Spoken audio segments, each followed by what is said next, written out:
এখানে আমি চিকেন কাটলেটটা বানাবো। তো এখানে আমি সয়া সস নিয়েছি, 1 চামচ মরিচের গুঁড়া, 1 চামচ আদার পেস্ট, 1 চামচ রসুনের পেস্ট, আর দিয়েছি লবণ স্বাদ মতো। এটাকে আমি মেখে নিব। মশলাগুলো মাখিয়ে নিয়েছি।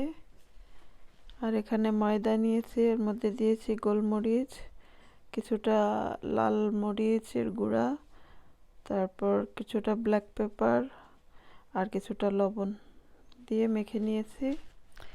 এখানে নিয়েছি বিস্কিটের গুঁড়া আর এখানে নিয়েছি ডিম।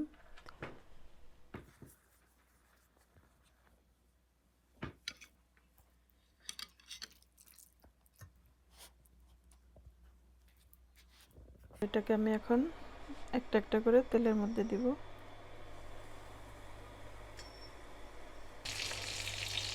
আমার কাটলেটগুলো ভাজা হয়ে গিয়েছে, আমি নামিয়ে নেব।